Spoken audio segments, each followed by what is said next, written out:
Sierra de Maria, isang lugar ng pagninilay at pagmuni-muni. Matatagpuan sa Tagaytay, katabi ng Picnic Grove, kung saan makikita ang 50-foot image ni Mama Mary na nakabuka sa mga bisig sa pagtanggap. Inaanyayahan ng lahat na dumating para sa pasasalamat, panalangin at pagpapagaling ng katawan, isip at espiritu. Bisitahin natin ang lugar na ito kahit napaahon at mahirap gamit ang bisikleta.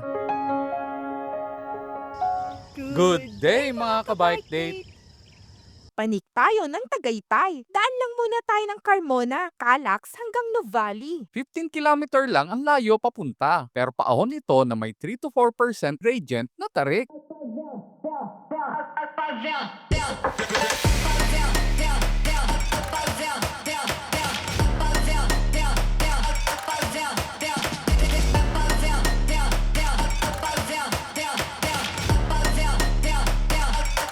Yung exit mula Calac papunta dito, malamang ay magiging traffic kapag natapos na ang SM Yulo.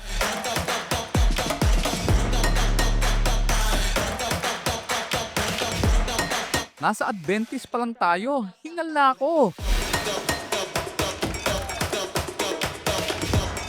Nasa kalahati na tayo dito sa PNPA. Talagang matindi ang padyakan.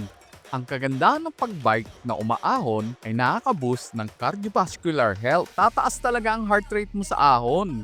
Tama, habang nagbibisikleta tayo, sulitin natin ang ganda ng tanawin. Tara, tuloy natin ang pag-ahon at enjoy ang bawat sandali.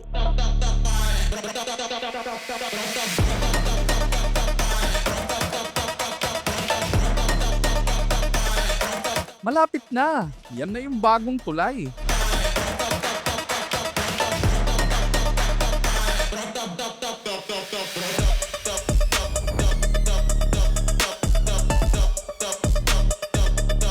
Nasa palengke na tayo ng Tagaytay. Malapit na talaga tayo. Bubungad na ang Bulkang Taal.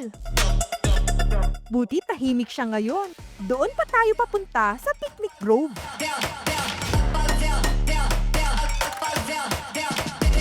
Nakarating na rin tayo sa Sierra de Maria. Itinatag ng Sierra de Maria ang isang piece of heaven para sa mga pagod at naliligaw na kaluluwa. Sa kanang bahagi ng daan, mayroong wall-up mural na naglalarawan ng mga misteryo ng banal na rosaryo at ang Stations of the Cross. Sa harap mismo ng imahe ni Mama Mary ay may isang wishing deep well na sumisimbolo sa tubig ng kasalan sa Cana.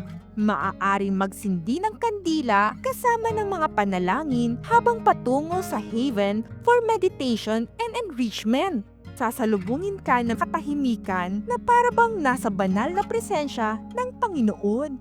Sierra de Maria, the land of Mary, is a spiritual experience. Your piece of heaven on earth, your home of Jesus. Pabalik na tayo ng Carmona. Dadaan tayo sa Kaykulot.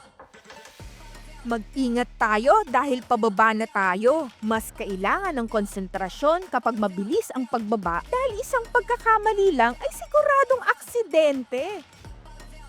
Malapit lang ang Tagaytay. Medyo mahirap lang dahil paahon.